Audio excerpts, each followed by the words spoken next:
Hi friends, welcome to star publication. ఈరోజు day 25 నా జరిగిన ఎగ్జామ్ పేపర్ యొక్క ఎక్స్ప్లెనేషన్ మనం ఇప్పుడు చూద్దాము. ఈ క్రింద ఇచ్చిన వాక్యాలను పరిశీలించండి. స్టేట్మెంట్ ఏ: మానవ మనుగడకు కారణం మన ఆలోచనే. ఆలోచన మనిషికి విచక్షణ జ్ఞానం నేర్పుతుంది అని డెకార్టే మనకు ఈ నిర్వచనం ఇచ్చినారు. ఇది మనకు సరైన నిర్వచనమే. స్టేట్మెంటే సరైనది. స్టేట్మెంట్ బి: వ్యక్తి మానసిక రంగాలలో ఒక విషయం గురించి ఏర్పడే సంజ్ఞానాత్మక చర్య ఆలోచన అని రాస్ నిర్వచనం ఇచ్చినాడు. ఇది కూడా మనకు సరైన నిర్వచనమే. కావున ఏ మరియు బి రెండు సరైనవి. Next question. ఈ క్రింద ఇచ్చిన వాక్యాలలో ఆలోచన లక్షణం కాని దానిని గుర్తించండి అని అంటున్నాడు. ఇక్కడ ఆలోచన లక్షణం కానిది ఏది అంటే చూద్దాం. ఆప్షన్ 1, ఆలోచన ప్రధానంగా ఒక మానసిక చర్య. ఆలోచన అనేది మనకు మానసిక చర్య కావున స్టేట్మెంటే సరైనది. Statement B. ఆప్షన్ 2, ఇది గమ్య సాధనకు నిర్దేశించిన ప్రక్రియ కాదు. ఆలోచన అనేది గమ్య సాధనకు నిర్దేశించిన ప్రక్రియ కాదంటున్నాడు. కానీ ఆలోచన అనేది మనకు గమ్య సాధనకు నిర్దేశించిన ప్రక్రియగా చెప్తాము. కావున ఆప్షన్ 2 అనేది మనకు ఆలోచన లక్షణం కాదు. మిగిలిన రెండు కూడా ఆలోచన లక్షణాలే అవుతాయి. Next question. ఈ క్రింద ఇచ్చిన వాక్యాలను పరిశీలించండి. స్టేట్మెంట్ ఏ: నిజాయితీ, అన్యాయము, అధర్మము అనే విషయముల గురించి విద్యార్థి ఆలోచించగలుగుట. ఇది సమైక్య ఆలోచన అన్నాడు. కానీ ఇది మనకు సమైక్య ఆలోచన కాదు, అమూర్త ఆలోచనలు అవుతాయి.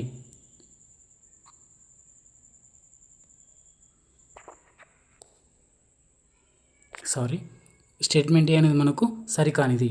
కావున ఇది మనకు నిజాయితీ, అన్యాయం, అధర్మం అనేవి అమూర్త ఆలోచనలు అవుతాయి.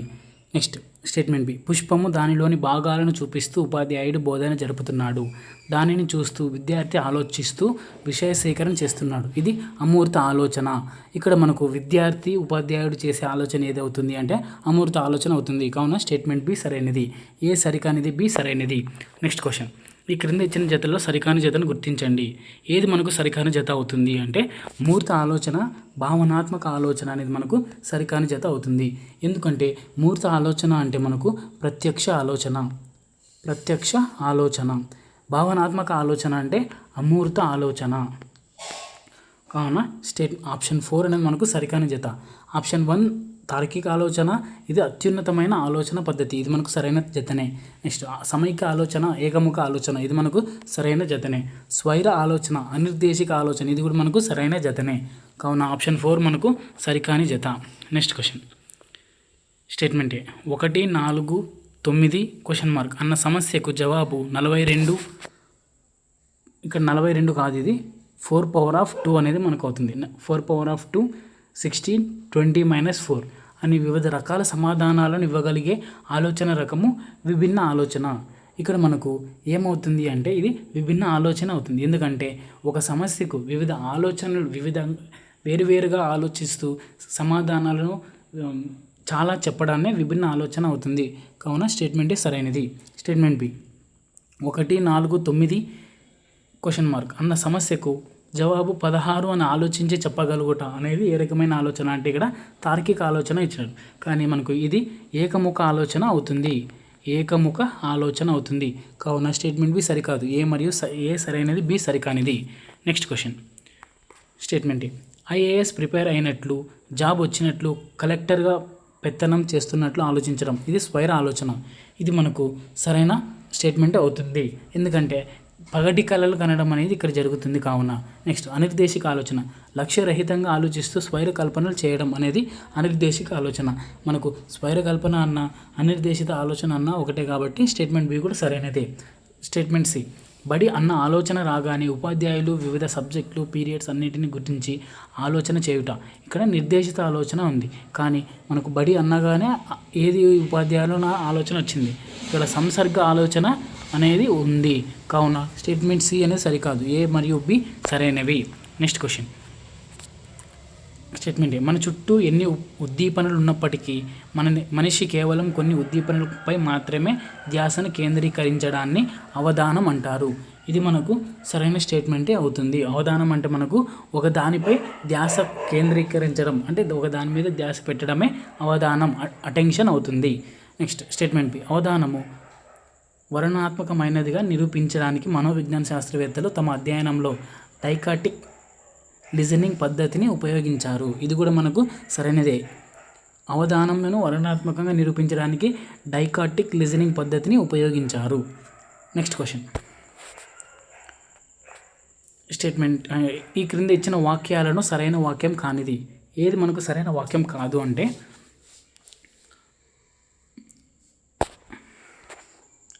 ఆప్షన్ 4 ఉద్దేశపూర్వకంగా కొన్ని ఉద్దీపనలపై అవధానాన్ని కేంద్రీకరించడాన్ని అభ్యాసిక అవధానం అంటారు అని అన్నాడు. కానీ ఉద్దేశపూర్వకంగా కొన్ని ఉద్దీపనలపై అవధానాన్ని అటెన్షన్ని కేంద్రీకరించడాన్ని ఏమంటారు అంటే సంకల్పిత అవధానం అంటారు. సంకల్పిత అవధానం అంటారు. కావున స్టేట్మెంట్ ఆప్షన్ 4 అనేది మనకు సరికాని వాక్యంగా గుర్తించాలి. మిగిలిన 3 వాక్యాలు మనకు సరైన వాక్యాలే. Next question. వ్యక్తి అవధానంలోని లక్షణాలను 4 ప్రధాన రకాలుగా గుర్తించారు. అయితే అందులో ఉన్నవి ఏవో గుర్తించండి. స్టేట్మెంట్ ఏ అవధాన విస్మృతి, బి అవధాన వికర్షణ, సి అవధాన చాంచల్యము, డి అవధాన విభజనం. ఈ 4 కూడా అవధానం యొక్క అవధాన లక్షణాలను 4 ప్రధాన రకాలుగా గుర్తించడం జరిగినది. కావున ఏబిసిడి ఆప్షన్ 4 అనేది మనకు సరైనది అవుతుంది. Next question. స్టేట్మెంట్ ఏ గమ్యం వైపు నిర్దేశించి పరస్పరంగా ముడిపడి ఉన్న భావనల ప్రవాహమే ఆలోచన అన్నది వ్యాలంటైన్ అని ఉంది. ఇక్కడ మనకు వ్యాలంటైన్ అనేది మనకు సరైనది అవుతుంది. ఈ వ్యాలంటైన్ అనే మనోవిజ్ఞాన శాస్త్రవేత్త ఈ నిర్వచనము ఇచ్చారు. కావున స్టేట్మెంటే సరైనది. స్టేట్మెంట్ బి ప్రతీకాత్మక ప్రవర్తనీయ ఆలోచన. ఇక్కడ మనకు మన్ అని ఇచ్చినాడు, కానీ ఈ నిర్వచనం ఇచ్చింది గిల్ఫర్డ్ అనే మనోవిజ్ఞాన శాస్త్రవేత్త ఈ నిర్వచనం ఇచ్చాడు. స్టేట్మెంట్ బి సరికాదు. స్టేట్మెంట్ సి సమస్య పరిష్కారం కొరకు చేయు అవ్యక్త ప్రవర్తనీయ ఆలోచన అనేది వ్యక్తి అంతర్గత సమస్య పరిష్కార ప్రవర్తన అని మొహసిన్ అనే మనోవిజ్ఞాన శాస్త్రవేత్త నిర్వచనం ఇచ్చినాడు. ఇది మనకు సరైన నిర్వచనం అవుతుంది. కావున ఏ మరియు సి అనేది మనకు సరైన నిర్వచనము ఇచ్చారు. Next question. Choose the indirect speech. Ravi said I like mangoes. Like అనేది మనకు సింపుల్ ప్రెజెంట్ అవుతుంది. సింపుల్ ప్రెజెంట్లో ఉంటే ఇండైరెక్ట్ స్పీచ్లో సింపుల్ పాస్ట్లోకి మార్చాలి. ఇక్కడ మనకు option 1 Ravi said that he like mangoes అనేది మనకు సరైనది అవుతుంది. ఓకేనా? కావున ఆప్షన్ 1 సరైనది. Next question. Anita said I am preparing for the exam. ఇక్కడ ఐఎమ్ ప్రిపేరింగ్ అనేది ప్రెజెంట్ కంటిన్యూస్ అవుతుంది. ప్రెజెంట్ కంటిన్యూస్లో ఉన్న డైరెక్ట్ స్పీచ్ని ఇండైరెక్ట్లోకి మార్చాలి అంటే దేంట్లోకి మార్చాలి అంటే పాస్ట్ కంటిన్యూస్లోకి మార్చాలి. పాస్ట్ కంటిన్యూస్లో మారిన మనకి ఏదవుతుంది అంటే యామ్ ప్రిపేరింగ్ అనేది was preparing for the exam అనేది మనకు సరైనది అవుతుంది. ఇక్కడ Anita said that she was preparing for the exam అనేది మనకు సరైన ఆన్సర్ అవుతుంది. Next question. Choose the correct indirect speech. Mohan said I have visited Delhi twice. ఇక్కడ మనకు హ్యావ్ విజిటెడ్ అనేది ఏ టెన్స్ అవుతుంది అంటే మనకు ప్రెజెంట్ పర్ఫెక్ట్ అనేది అవుతుంది. పాస్ట్ పర్ఫెక్ట్లోకి మారిస్తే అది ఇండైరెక్ట్ అవుతుంది. పాస్ట్ పర్ఫెక్ట్లోకి మనం ఎట్లా మారుస్తాము అంటే హ్యాడ్ విజిటెడ్ అనేది మనకు సరైనది అవుతుంది. Mohan said that he had visited Delhi twice అనేది మనకు సరైన ఆన్సర్ అవుతుంది. Next question. Ramesh said to Suresh you are my best friend. ఇక్కడ సెడ్ టు ఉంటే టోల్డ్గా మారుతుంది. కావున ఇది ఆప్షన్ 2 సరికాదు, ఆప్షన్ 4 సరికాదు. నెక్స్ట్ ఇక్కడ మనం you are my best friend అంటే మనం ఏది ఆర్ అనేది సింపుల్ ప్రెజెంట్గా ఉపయోగిస్తాం కాబట్టి ఆర్ అంటే వాజ్ అనేది వాడాలి. Ramesh told Suresh that he was his best friend అనేది మనకు సరైన ఆన్సర్ అవుతుంది. ఆప్షన్ 1 సరైన answer. Next question. The doctor said you should take rest. ఇక్కడ అడ్వైజ్ అనేది డాక్టర్ ఇస్తాడు కాబట్టి the doctor's advise me that to take rest అనేది మనకు సరైనది అవుతుంది. Next question. Father said the train leaves at 6 AM. ఇక్కడ ట్రైన్ లీవ్స్ 6 AM అనేది మనకు టైంని తెలియజేసేవి మనకు మారుకోకుండా అలానే ఉంటాయి. కావున ఫాదర్ సెడ్ దట్ ద అంటే మనకు టైంని తెలియజేసేవి ఇండైరెక్ట్ స్పీచ్లో అలానే ఉంటాయి. The train leaves at 6 AM అనేది మనకు సరైనది అవుతుంది. Next question. Choose the correct indirect speech. The teacher said have you completed the project. Have you completed the project. Have plus V3. Have plus V3 అంటే మనకి ఏ tense వస్తుంది అంటే present perfect వస్తుంది. మనం ఇండైరెక్ట్ స్పీచ్లో మార్చాలి అంటే హ్యాడ్ ప్లస్ V3గా మార్చాలి. Had plus V3గా మార్చాలి. దీనికి మనకు option 1 the teacher asked if I had completed the project అనేది మనకు సరైనది అవుతుంది. Next question. He said where we are you yesterday. దీనికి మనకు he asked where I had been. Had ఉంటే మనకు హ్యాడ్ బీన్ ప్రీవియస్ డే అనేది మనకు సరైనది అవుతుంది. ఆప్షన్ 1 సరైనది. Next question. Principal said do not enter the lab. Principal said do not enter the lab అనేది ఇచ్చినారు. The principal ordered us not to enter the lab అనేది మనకు సరైన ఇండైరెక్ట్ స్పీచ్ అవుతుంది. Next question. Choose the correct indirect speech. She said what a beautiful painting. ఇక్కడ మనకు exclaimed అనేది మనకు వస్తుంది, ఎందుకంటే ఎక్స్క్లమేషన్ సెంటెన్స్ కాబట్టి ఎక్స్క్లైమ్డ్ అనేది వస్తుంది. ఇక్కడ she exclaimed with admiration that it was a very beautiful painting అనేది మనకు సరైనది అవుతుంది. ఆప్షన్ 1 సరైనది. Next question. ఈ క్రింది ఇచ్చిన జతలో సరికాని జత ఏది అని అన్నాడు. సరికాని జత ఏది అంటే ఇక్కడ 0కి ఎడమ వైపు 8 అడుగులు అంటే ఇక్కడ సంఖ్యా రేఖ అనేది అవుతుంది. 0కి ఎడమ వైపు అంటే మైనస్ వాల్యూస్ కాబట్టి 8 అడుగులు అంటే -8 అనేది సరైనది అవుతుంది. Next question. నెక్స్ట్ ఆప్షన్ 0కి కుడివైపు 7 అడుగులు. కుడివైపు అంటే మనకు పాజిటివ్ వాల్యూస్ వస్తాయి కాబట్టి 7 అనేది మనకు సరైన జత అవుతుంది. 0కి కుడివైపు 11 అడుగులు ప్లస్ 11 కాబట్టి ఇది కూడా మనకు సరైన జత అవుతుంది. 0కి ఎడమవైపు 6 అడుగులు. ఎడమవైపు 6 అడుగులు అంటే -6 అని ఉండాలి ఇక్కడ, కానీ +6 అని ఉంది కాబట్టి ఆప్షన్ 4 మనకు సరికాని జత. Next question. పూర్ణాంకాలు మరియు రుణ సంఖ్యలు కలిపి కొత్త సంఖ్య సమూహం డాష్ ఏర్పడును అంటే పూర్ణ సంఖ్యలు ఏర్పడును. పూర్ణాంకాలు అంటే 0, 1, 2 ఇట్లా ఆన్సర్ 1. రుణ సంఖ్యలు అంటే -1, -2 ఆన్సర్ 1. వీటిని ఏమంటారంటే పూర్ణ సంఖ్యలు అంటారు. వీటిని I లేదా Z అనే నంబర్తో సూచిస్తాము. Next question. తగిన గుర్తుతో ఈ క్రింది సంఖ్యలు రాయండి. ఓకేనా, అంటే ఇది చూడు మనకు సముద్ర మట్టానికి 100 మీటర్లు దిగువన అంటే మనకు మైనస్ కాబట్టి -100 మీటర్స్ అని ఉండాలి. ఇక్కడ స్టేట్మెంటే సరికాదు. Next statement B. 0 కంటే 25 డిగ్రీలు అధిక ఉష్ణోగ్రత అంటే మనకు +25 అనేది మనకు సరైనది అవుతుంది. 0 కంటే 15 డిగ్రీలు తక్కువ ఉష్ణోగ్రత ఇక్కడ మనకు -15 అనేది మనకు ఉండాలి. -15 అనేది ఉండాలి.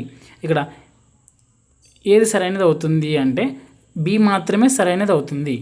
ఏ మరియు సి అనేది మనకు సరికావు. ఇక్కడ ఆప్షన్లో మిస్టేక్ పడింది. ఏ మరియు సి మాత్రమే సరికావు. Next question. Statement A. ప్రతి ధన పూర్ణ సంఖ్య ప్రతి రుణపూర్ణ సంఖ్య కంటే పెద్దది. ప్రతి ధనపూర్ణ సంఖ్య రుణపూర్ణ సంఖ్య కంటే పెద్దది అని అన్నాడు. ఇప్పుడు ఫర్ ఎగ్జాంపుల్ ధనపూర్ణ సంఖ్య అంటే మనకు పాజిటివ్ నెంబర్స్ అంటే +1, 2, 3. ఈ రుణపూర్ణ సంఖ్యలు అంటే -1, -2. ఎల్లప్పుడూ కూడా మైనస్ వాల్యూస్ కంటే పాజిటివ్ వాల్యూసే పెద్దవి కాబట్టి స్టేట్మెంటే సరైనది.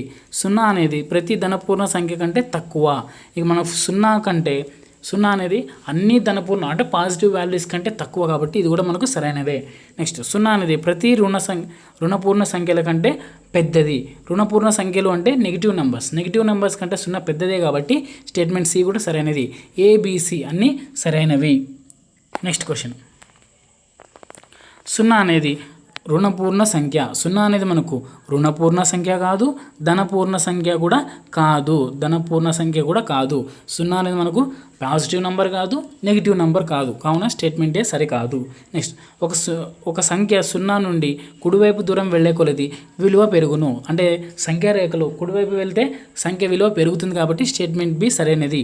ఒక సంఖ్య 0 నుండి ఎడమవైపు దూరంగా వెళ్ళే కొలది దాని విలువ తగ్గును. ఇది మనకు సరైనదే. బి మరియు సి అనేది మనకు సరైన జత. Next question. ఒక బటన్ -3 వద్ద ఉంచబడింది. -9 వద్దకు చేరుకోవడానికి మనం ఏ దిశలో ఎన్ని అడుగులు వేయాలి? -3 నుంచి -9.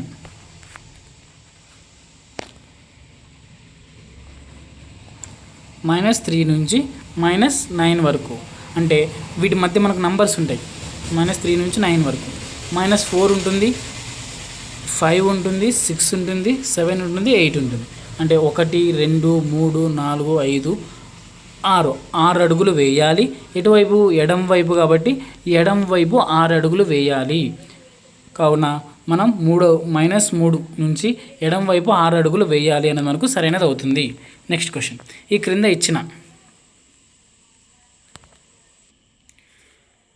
ఇచ్చిన వాక్యాలలో సరికాని వాక్యాన్ని గుర్తించండి. ఏది మనకు సరికాని వాక్యము అంటే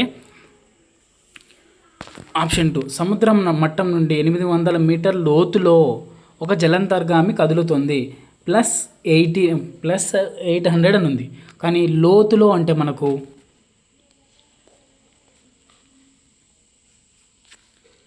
అంటే మనకు మైనస్ తీసుకోవాలి కాబట్టి -800 అని ఉండాలి. ఆప్షన్ 2 సరికాదు. మిగిలిన ఆప్షన్లు అన్నీ కూడా మనకు సరైన ఆప్షన్లే అవుతాయి. Next question. ఈ క్రింద ఇచ్చిన వాక్యాలను పరిశీలించండి. -8 అనేది ఒక సంఖ్యారేఖపై -10కి కుడివైపు ఉంటుంది అని అన్నాడు. కానీ మనకు 0 ఉంటుంది, -8 ఉంటుంది, -10 ఉంటుంది. తర్వాత ఇప్పుడు -8 అనేది సంఖ్యారేఖపై -10కి కుడివైపు ఉంటుంది అని అన్నాడు. కావున స్టేట్మెంటే సరైనది. నెక్స్ట్, -100 అనేది ఒక సంఖ్యారేఖపై 50కి కుడివైపు ఉంటుంది అన్నాడు. 50 ఉంటుంది, ఇక్కడ 0 అనేది ఉంటుంది, -100 ఉంటుంది. -100 అనేది 50కి ఎడమ వైపు ఉంది కానీ ఇక్కడ కుడివైపు ఉంది అని అన్నాడు. కావున స్టేట్మెంట్ బి సరికాదు. ఏ సరైనది, బి సరికానిది. Next question. ఈ క్రింద ఇచ్చిన వాక్యాలను పరిశీలించండి. అతి చిన్న రుణపూర్ణ సంఖ్య -1 అన్నాడు. కానీ రుణపూర్ణ సంఖ్యలలో అతి పెద్దది ఏది అంటే -1గా చెప్పుకుంటాం. అతి చిన్న రుణపూర్ణ సంఖ్య అంటే మనం గుర్తించలేము. అనంతం అంటే మనం చెప్పలేము. అతి చిన్న రుణ సంఖ్య ఏది అంటే మనం చెప్పలేము. కావున అతి పెద్ద రుణపూర్ణ సంఖ్య అంటే -1గా చెప్పుకుంటాము. స్టేట్మెంటే సరికానిది. -26 అనేది -25 కన్నా ఎక్కువ. -26 అనేది -25 కంటే తక్కువ. ఎందుకంటే -25 అనేది ఫస్ట్ వస్తుంది, తర్వాత -26 అనేది తర్వాత వస్తుంది సంఖ్యారేఖపై. కావున స్టేట్మెంట్ బి కూడా సరికానిది. ఏ, బి రెండు సరికానివి. Next question.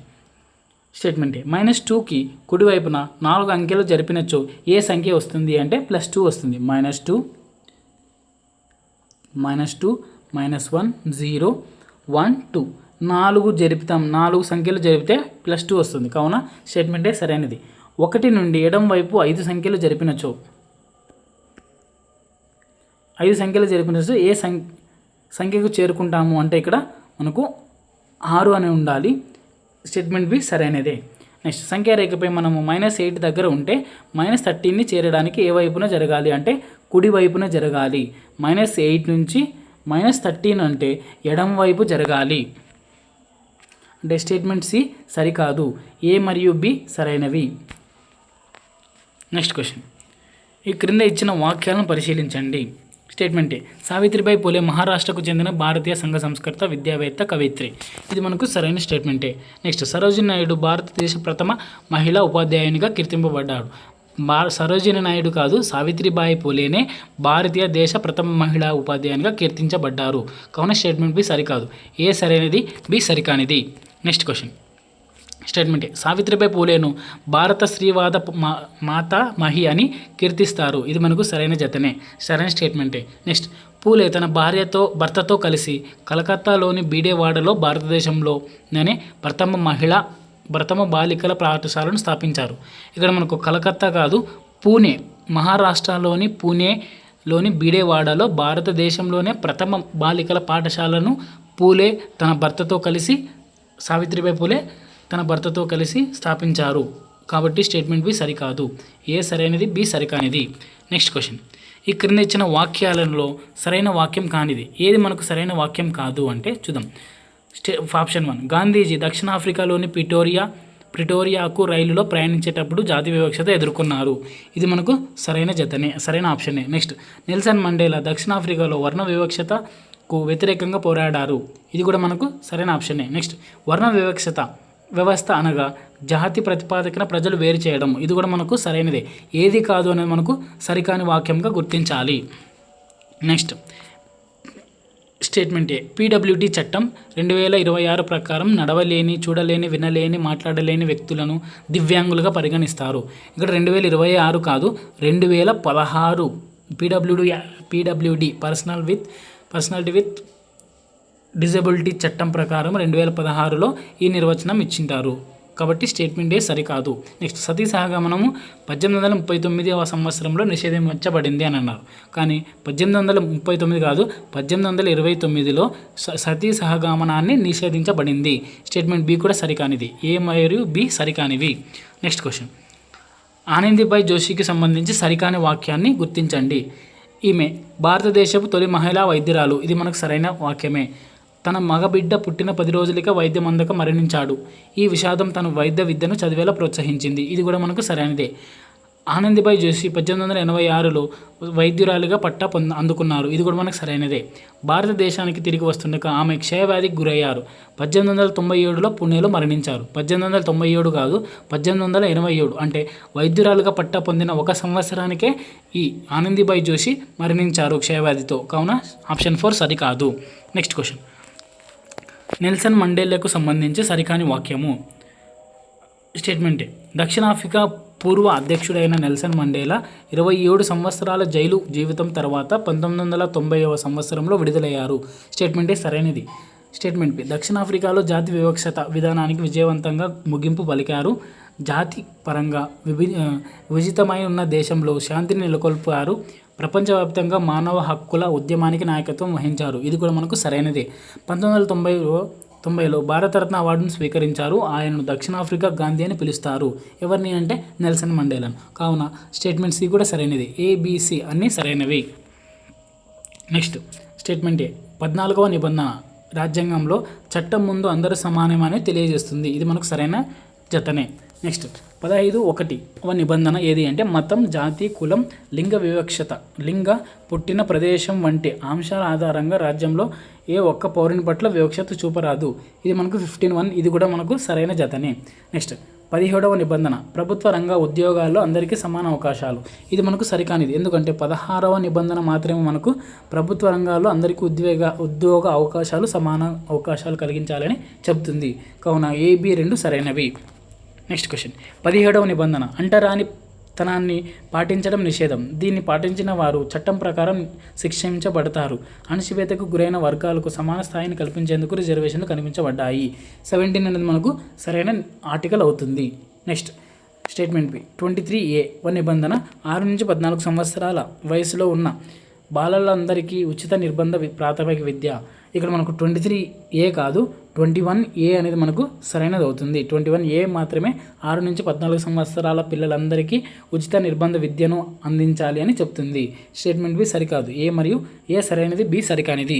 Next question, statement ఏ రాష్ట్రపతి రామ్నాథ్ కోవింద్ చేతుల మీదుగా నారీ శక్తి పురస్కారాన్ని అందుకున్న వారు మరియప్పన్ తంగవేలు. ఇక్కడ మనకు మరియప్పన్ తంగవేలు కాదు, సింధు తాయి రాష్ట్రపతి రామ్నాథ్ కోవింద్ చేతుల మీదుగా నారీ శక్తి అవార్డుని పొందారు. స్టేట్మెంట్ ఏ సరికాదు. సింధు తాయి 1948లో జన్మించారు. ఇది మనకు సరైన స్టేట్మెంటే అవుతుంది. కావున ఏ సరికానిది, బి సరైనది. నెక్స్ట్ క్వశ్చన్, ఈ క్రింద ఇచ్చిన వాక్యాల్లో సరైన వాక్యం కానిది ఏది మనకు సరైన వాక్యం కాదు అంటే ఆప్షన్ 4 మరియప్పన్ తంగవేలు కఠోర సాధన చేసి 2016 సంవత్సరంలో బ్రెజిల్లోని రియో డి జెనీరోలో పారా ఒలింపిక్స్ పురుషుల హై జంప్లో సిల్వర్ పతకాన్ని సాధించారు. సిల్వర్ పతకం కాదు, బంగారు పతకాన్ని సాధించారు. కావున ఆప్షన్ 4 సరికాదు. మిగిలిన 3 కూడా మనకు సరైన వాక్యాలే. అబ్దుల్ కలాం 11వ అధ్యక్షుడుగా, తర్వాత మరియప్పన్ తంగవేలు భారత పారా ఒలింపిక్ హై జంప్ క్రీడాకారులు, సింధు తాయి 1200 అనాథులకు తల్లిగా 700 అవార్డులు పొందారు. ఇవి మనకు సరైన వాక్యాలే.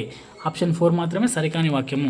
నెక్స్ట్ క్వశ్చన్, ప్రశ్న నుండి పుట్టు పరిణతి జ్ఞానంబు అనే పద్యాన్ని రచించినది ఎవరు అంటే నార్ల వెంకటేశ్వరరావు. నెక్స్ట్ క్వశ్చన్, ఈ క్రింద ఇచ్చిన పద్యాన్ని వరుస క్రమంలో అమర్చండి. వరుస క్రమంలో మనకు ఏది ఫస్ట్ వస్తుంది అంటే నీతియే మూలము విద్య, నీతియే పురుషార్థ తత్వ నిర్ణాయకమున్, నీతియే భూత ప్రీతియు, నీతియుతుండెప్పుడెందు నీత పదంబున్. ఇది మనకు సరైన క్రమము. ఆప్షన్ 3 అనేది మనకు సరైనది అవుతుంది. నెక్స్ట్ క్వశ్చన్, సరికాని పదాలు అర్థాలకు సంబంధించిన జత ఏది అంటే ద్విజుడు. ద్విజుడు అంటే కొడుకు కాదు, పండితుడు. ద్విజుడు అంటే పండితుడు. కావున ఆప్షన్ 1 సరే కాదు. Next question option 3. ఇక్కడ సరికాని వాక్యం ఏది అంటే ఆప్షన్ 3. వేములవాడ భీమకవి శ్రీనాథుడు తెనాలి రామకృష్ణుడు మాత్రమే చాటు పద్యాల్లో ప్రసిద్ధులు, తిక్కన మరియు పోతన కాదు. కావున ఆప్షన్ 3 సరికాదు. మిగిలిన 3 ఆప్షన్లు మనకు సరైన వాక్యాలే. ఆప్షన్ 3 మాత్రమే సరికాని వాక్యము, తిక్కన పోతన ఉన్నారు కాబట్టి. నెక్స్ట్ క్వశ్చన్ వేమన శతకాన్ని రచించింది వేమన, సుమతి శతకాన్ని రచించింది బద్దెన, మహాభారతాన్ని రచించింది తిక్కన, సుభాషిత రత్నాలు రచించింది ఏనుగు లక్ష్మణ కవి, కాళికాంబ శతకాన్ని రచించింది వీర బ్రహ్మేంద్ర స్వామి. ఇక్కడ మనకు ఏది ఆప్షన్ కరెక్ట్ ఆన్సర్ అవుతుంది అంటే ఆప్షన్ 4 కరెక్ట్ ఆన్సర్ అవుతుంది. నెక్స్ట్ క్వశ్చన్ స్టేట్మెంటే పురుషులను బోధించే పదాలను మహత్తులు, తక్కినవి అహమహత్తులు. స్టేట్మెంటే సరైనది. Statement B. వాక్య నిర్మాణంలో స్త్రీలను సంబోధించే పదాలు ఏకవచనంలో అమహత్తులతోనూ బహువచనంలో మహత్తులతోనూ చేరుతాయి. స్టేట్మెంట్ బి సరైనది. Statement C. స్త్రీలను బోధించే పదాలను విడిగా చెప్పాలంటే అమహతి వాచకాలు ఉంది, కానీ మహతి వాచకాలు అని మాత్రమే ఉండాలి. స్టేట్మెంట్ సి సరికాదు. ఏ మరియు బి సరైనది. నెక్స్ట్ క్వశ్చన్ ఈ క్రింద ఇచ్చిన వాక్యాల్లో సరికాని వాక్యాన్ని గుర్తించండి. ఇక్కడ మనకు సరికాని వాక్యం ఏది అవుతుంది అంటే ప్రశస్తి శాసనాలు అంటే రాజు నిర్మించిన కట్టడాలు ప్రసవించేవి కాదు. రాజు నిర్మించిన కాదు, రాజు విజయాలు గురించి ప్రస్తావించేవి, ప్రశంసించేవే మనకు ప్రశస్తి శాసనాలు అంటారు. మిగిలిన 3 కూడా మనకు సరైన ఆప్షన్లే అవుతాయి. నెక్స్ట్ క్వశ్చన్ ఈ క్రింద ఇచ్చిన వాక్యాల్లో సరైన వాక్యం కాదు. ఏది మనకు సరైన వాక్యం కాదు అంటే ఆప్షన్ 1. ఆధునిక తెలుగు భాష ప్రవక్త ప్రజల జీవితానికి దూరంగా ఉన్న గ్రాంధిక భాష స్థానంలో ప్రజల వాడుక భాషకు పట్టం కట్టిన యోధుడు గిడుగు వెంకట రామ్మూర్తి. ఆప్షన్ 1 సరైనదే. Next option 2. తన జీవితకాలం వ్యవహారిక భాష ఉద్యమానికి, గిరిజన విద్యాభివృద్ధికి కృషి చేశారు. సవరల కోసం సవర భాషా మాధ్యమంలో తొలి పాఠశాల నడిపించారు. సవర పాటలు, కథలు సేకరించి సవర వాచకం రూపొందించారు. ఇది కూడా మనకు గిడుగు వెంకట రామ్మూర్తి. ఇది కూడా మనకు ఆప్షన్ 2 కూడా సరైనది. ఆప్షన్ 3. సవర ఇంగ్లీష్ నిఘంటు రూపొందించడమే కాక సవర భాషలో మౌలిక పరిశోధన చేశారు. సవరల కోసం సవర వ్యాకరణం రచించారు. భారతదేశంలో తొలి తరం మానవ శాస్త్రవేత్తల్లో ఒకరు గిడుగు వెంకట రామ్మూర్తి. ఇది కూడా మనకు ఆప్షన్ 3 సరైన వాక్యమే. కాబట్టి ఏది కాదు. సరికాని వాక్యం ఏది అంటే ఏది కాదు. నెక్స్ట్ క్వశ్చన్ బాలకవి శరణ్యము, ఆంధ్ర పండిత బిషక్కుల భాషా భేషజం మొదలైన గ్రంథాలు రచించిన వారు ఎవరు అంటే గిడుగు వెంకట రామ్మూర్తి గారు. బాలకవి శరణ్యము, ఆంధ్ర పండిత బిషక్కుల భాషా భేషజం అనేది గ్రంథాలను రచించారు, గొప్ప గ్రంథాలను రచించారు. నెక్స్ట్ క్వశ్చన్ ఈ క్రింద ఇచ్చిన వాక్యాలను పరిశీలించండి. స్టేట్మెంట్ దసరా 1. ఇది ఆశ్వాయుజ శుద్ధ పాడ్యమి నుండి నవమి వరకు 9 రోజులు జరుగుతుంది. అందుకే దేవీ నవరాత్రులు అంటారు దసరాను. ఇది మనకు స్టేట్మెంట్ ఏ సరైనదే. Statement B. జగన్మాత అయిన దుర్గాదేవి మహిషాసురుడనే రాక్షసునితో 9 రోజులు యుద్ధం చేసి దశమి రోజు విజయం సాధించింది. అందుకే 10వ రోజు విజయదశమిగా జరుపుకుంటాము. స్టేట్మెంట్ బి సరైనది. ఏ, బి 2 సరైనవి. ఇది ఈ రోజుకు సంబంధించిన ఎక్స్ప్లెనేషన్ వీడియో.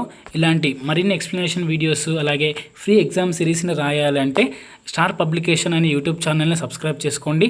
అలాగే 9966883021 అనే నంబర్కు వాట్సాప్లో ఎగ్జామ్ సిరీస్ అని మెసేజ్ చేస్తే ఫ్రీ ఎగ్జామ్ సిరీస్ని మీరు రాసుకోవచ్చు. Thank you so much. మీ ఫ్రెండ్స్కి కూడా ఇలాంటి ఫ్రీ ఎగ్జామ్ సిరీస్ని రాసుకోవడానికి వాళ్ళకి కూడా షేర్ చేయండి. Thank you.